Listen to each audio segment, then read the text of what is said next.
Salut à tous, aujourd'hui on se retrouve pour l'épisode 140 de l'After Zap Image. On va débuter avec une déclaration de Jordan Amavi. Il nous dit on joue normalement face à Neymar, après s'il cherche, il attend qu'on le presse et il lâche la balle au dernier moment. Il s'attend à quoi? Je pense qu'il cherche un petit peu, il récolte un petit peu ce qu'il sème. Donc c'est par rapport au coup que reçoit Neymar régulièrement lors des matchs. Et qu'il en a reçu aussi pas mal lors de ce Classico face à l'OM dimanche. Bon, après la blessure c'est autre chose, la blessure de Neymar. Mais sur les coups, je pense que Neymar, oui, c'est vrai qu'il provoque énormément ses adversaires. Donc c'est normal qu'il récolte des coups. Et en plus il a la fâcheuse habitude de tout de suite réclamer la faute. En fait, il arrête tout de suite le jeu, comme ça l'arbitre il se sent obligé de siffler, ce qui est, je pense, vraisemblablement très énervant pour les adversaires, parce que dès qu'on le touche, il arrête tout simplement, il lâche le ballon et c'est normal. Après l'arbitre, là, il siffle directement, donc je peux comprendre vraiment que certains adversaires peuvent être vraiment très énervés en face de Neymar. Ensuite, on voit une déclaration de Valentin Rangier. Il nous dit on continue sur ce qu'on fait depuis 2018 devant nos supporters, perdre contre Amiens malgré tout le respect que j'ai pour cette équipe. On n'a pas le droit, il faut se remettre en question. Les Nantais qui vivent vraiment un début d'année 2018 assez compliqué. Une victoire sur les 8 dernières journées en Ligue 1 après la très bonne première partie de saison en 2017 des Nantais. Là, ils ont vraiment un petit coup de mou, ils sont vraiment pas très bien. Ils ont fait un mauvais match en plus face à Amiens ce week-end à la Beaujoire. Ils ont été punis, victoire pour Amiens sur un but de Gaël Kakuta. Donc ils sont vraiment pas très bien les Nantais. Voilà, ils sont toujours bien classés, je crois 7ème place maintenant parce que Montpellier est passé devant. Mais c'est vrai que ça va pas trop bien pour les Nantais en ce moment. Toujours énormément aussi de problèmes offensifs.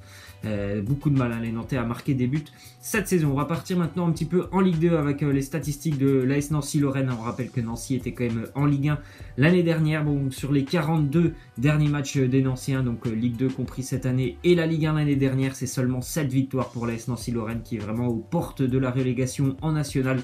Nouvelle défaite pour les Nancéens hier à Marcel Picot, 1-0 face à Lorient. Ça va très mal du côté de Nancy. Seulement 5 victoires cette année en Ligue 2. Pourtant eux, c'est vraiment une équipe qui est habituée à faire l'ascenseur Ligue 1, Ligue 2, Nancy. Mais alors cette année, ils ont vraiment énormément de difficultés les Nancéens. J'espère qu'ils pourront s'en sortir parce que là, en ce moment, ils vont vraiment lutter jusqu'au bout pour pas descendre en national. Et maintenant, on va voir les statistiques du leader, le Stade de Reims, 63 points après 27 journées pour les Rémois. C'est un record tout simplement en Ligue 2. C'est le record qu'il partage avec Lille de l'année 2000. Donc bravo à cette équipe rémoise qui compte maintenant 14 points d'avance sur la deuxième place. Donc à moins qu'il se passe un cataclysme, les Rémois seront de retour en Ligue 1 l'année prochaine. Ils ont la meilleure défense de Ligue 2 après 27 journées, seulement 15 buts encaissés par le Stade de Reims. Donc vraiment une équipe assez intéressante. Les Rémois cette année ils se sont appuyés sur pas mal de joueurs d'expérience pour faire pour le moment ce parcours vraiment incroyable du Stade de Reims. 63 points après 27 journées. Maintenant on parle un petit peu de Aymeric Laporte. Il nous dit je vais essayer de faire la plus grosse impression possible avec City. La Coupe du Monde j'y pense, mais ce n'est pas le plus important, ce serait quelque chose de magnifique. Voilà, il commence un petit peu vraiment à s'insérer très bien dans l'effectif de Manchester City, Aymeric Laporte. Donc c'est normal qu'il ait un petit peu dans le coin de sa tête la possibilité d'évoluer avec l'équipe de France lors de la prochaine Coupe du Monde. Donc j'espère aussi pour lui déjà qu'il sera appelé lors des prochains matchs amicaux du mois de mars avec l'équipe de France. Ça serait quand même déjà de bon augure, on va dire, pour lui d'être déjà présent pour les amicaux. Je pense que voilà, il va vraiment prendre sa place du côté de Manchester City. Il a vraiment déjà impressionné lors de ses premiers matchs. Ensuite, on voit une déclaration de Romelu Lukaku. Il nous dit je n'écoute plus les critiques. Chaque année, les gens s'attendent à au moins 20 buts de ma part. Je fais cela depuis plusieurs saisons maintenant. J'ai donc fait mes preuves en retour. J'attends quand même un peu plus de respect. Bon, Romelu Lukaku, c'est vrai que c'est quelqu'un qui marque énormément saison après saison. À Everton, il a beaucoup marqué. Il a fait des saisons à plus de 20 buts. Le seul problème, c'est que son inefficacité face aux grands clubs. Ce week-end, c'est la première fois qu'il a marqué face à une équipe du top 6 anglais, je crois, cette saison. C'était face à Chelsea. Donc c'est bien pour lui, mais voilà, c'est trop irrégulier pour Lukaku. Et on voit que Manchester United ne se satisfait pas, franchement, de Romelu Lukaku. Il pense vraiment à d'autres attaquants. Déjà, la recrue Alexis Sanchez. Il y aura toujours Griezmann cet été, s'ils peuvent le faire venir. Je pense que United n'hésitera pas. Aujourd'hui, on a appris aussi que Robert Lewandowski, il y a Manchester United qui s'intéresse vraiment à Lewandowski. Donc on voit vraiment que United ne se satisfait pas des performances de Lukaku. Ensuite, on voit une déclaration de Thierry Henry, il nous dit entraîner Arsenal. J'ai un job avec la Belgique, mais ce serait un rêve pour moi. Depuis la défaite ce week-end d'Arsenal en Carabao Cup face à City, la presse anglaise se déchaîne encore une fois sur Arsène Wenger. Donc Arsène Wenger, comme depuis des années maintenant, il y a pas mal de critiques qui l'entourent. Bon, pour le moment, il est toujours entraîneur d'Arsenal. Il y a eu pas mal de critiques l'année dernière. On pensait qu'il allait partir, il n'est jamais parti.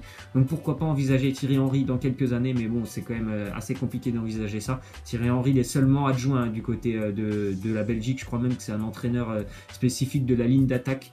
Donc il est encore très loin d'avoir passé, je pense, ses diplômes d'entraîneur et de pouvoir entraîner une équipe comme Arsenal. Ensuite, on voit une déclaration d'Olivier Giroud. Il nous dit: je ne sais pas si on peut vraiment appeler ça un regret, mais j'ai un petit goût d'inachevé parce que j'aurais vraiment voulu gagner la première ligue avec Arsenal. Bon, moi je pense déjà pour lui, il a fait le bon choix. Parce que s'il veut vraiment gagner la première ligue, et je pense qu'il aura beaucoup plus de chances de la gagner du côté de Chelsea. Voilà, Arsenal, c'est vraiment plus un gros club de première ligue. Il faut le dire, il faut être réaliste. Arsenal ne fait plus partie des 4 ou 5 meilleures équipes de première ligue, malheureusement. C'est comme ça, donc c'était un bon choix pour Giroud de quitter Arsenal. Ensuite, on voit que tous les feux sont au vert pour l'arrivée d'Antoine Griezmann du côté du Barça. Le Barça en a fait vraiment sa priorité. Les journalistes espagnols le disent encore une fois cet été. Si la clause libératoire elle est seulement à 100 millions d'euros, le Barça devrait la lever, cette clause, cet été, parce qu'ils sont très intéressés par le profil de Griezmann, qui est un excellent buteur, mais en plus de ça, c'est quelqu'un qui travaille défensivement énormément avec l'Atlético de Madrid. Il y a énormément de pressing, énormément de repli défensif pour Griezmann, et c'est quelqu'un qui peut jouer aussi sur tous les postes au niveau de l'attaque. Donc c'est vraiment un joueur qui a vraiment un bon profil pour le Barça. Donc le Barça, je pense, cet été va vraiment lever cette clause de 100 millions d'euros. Ensuite, on voit une déclaration de Zidane. Il nous dit: je sais que Marcelo, Modric et Kroos sont entre de bonnes mains, mais je ne suis pas du style à mettre la pression sur quoi que ce soit. Je sais qu'il y a des délais. On parle bien sûr des petites blessures pour les 3 joueurs du Real. Donc Marcelo, normalement, d'après les dernières rumeurs, il devrait revenir cette semaine avec le Real Madrid, peut-être samedi, match avec le Real. Pour Modric et Kroos, c'est un petit peu plus flou en ce moment, mais il devrait vraisemblablement être là la semaine prochaine pour le match retour entre le Real et le PSG. Ensuite, on voit que Robert Lewandowski aurait demandé à son agent Pini Zahavi de négocier son départ du Bayern cet été. Donc ça fait maintenant une semaine qu'on sait qu'il a changé d'agent, et on sait aussi que voilà, visiblement il va quitter le Bayern cet été. Donc comme je vous l'ai dit tout à l'heure, Manchester est intéressé, le Real Madrid comme d'habitude est intéressé par Lewandowski, et aussi Chelsea qui est intéressé par Robert Lewandowski. On en apprendra certainement un peu plus dans les prochains jours. On voit maintenant le classement des meilleurs buteurs de la Bundesliga après 24 journées. Donc Lewandowski est loin devant avec 20 buts. Aubameyang qui est parti, on le sait tous, mais toujours deuxième avec 13 buts. Et après on a du Niels Pedersen, du Finn Bogason et du Füllkrug. Donc on voit vraiment qu'en Allemagne il n'y a pas énormément de très bons buteurs, mis à part Lewandowski qui est très loin. Après on est seulement à 12 buts. C'est vraiment quand même, on voit qu'il y a pas mal d'équipes assez qui n'ont pas vraiment de réel numéro 9. Ensuite on voit le classement des buteurs en Italie, où là on voit vraiment qu'il y a pas mal de buteurs, que ce soit dans n'importe quel club.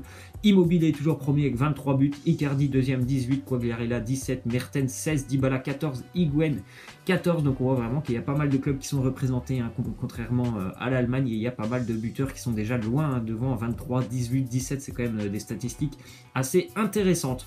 Ensuite on voit une déclaration de Maurizio Sarri, l'entraîneur du Napoli. Il nous dit: si je préfère qu'on se souvienne de mon Napoli comme l'Allemagne championne du monde ou les Pays-Bas de Cruyff, personnellement j'aurais voulu voir les Pays-Bas de Cruyff champions du monde. Donc voilà, on sait très bien que Johan Cruyff il a jamais gagné de trophée avec la sélection des Pays-Bas. Donc je pense que voilà, Maurizio Sarri il apprécie de voir son équipe jouer vraiment magnifiquement bien. Encore une victoire écrasante pour le Napoli hier à Cagliari, 5-0 pour les Napolitains, mais j'espère qu'il pourra être récompensé à la fin de l'année d'un titre. C'est vraiment ça qu'on attend, parce que le Napoli joue vraiment merveilleusement bien au foot cette année.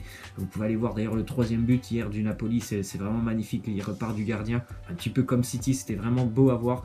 Donc j'espère qu'il pourra aller chercher le titre. Il y aura des matchs importants. La Juve qui n'a pas joué ce week-end, il y aura un match reporté, et la Juve est toujours à 1 point derrière le Napoli, si on considère qu'ils avaient gagné ce week-end. Donc j'espère que le Napoli pourra aller au bout cette saison. Ensuite on voit une déclaration d'André Villas-Boas, le technicien et entraîneur portugais. Il nous parle du match retour entre les Real et le PSG. Il nous dit que Ronaldo sera encore plus important et qu'il faut à tout prix que le Paris Saint-Germain défende correctement, parce que le Real Madrid, voilà, les contres, je pense que les contres du Real vont vraiment faire mal la semaine prochaine. Ensuite on voit qu'il y a une journée de Liga cette semaine, donc elle va commencer dès ce soir. Il y a un beau match entre l'Espagnol, Barcelone Barcelone et le Real Madrid. On verra si le Real va faire un tourner un petit peu l'effectif. Le Barça se jouera plutôt jeudi du côté de Las Palmas. Ensuite, on voit que Alisson, le gardien de l'AS Roma, serait la priorité de mercato estival du côté de Liverpool. Un Liverpool qui a toujours Loris Karius et Mignolet en tant que gardien titulaire, donc c'est pas vraiment des gardiens de top niveau. Il pense à Alisson, le gardien, jeune gardien de l'AS Roma et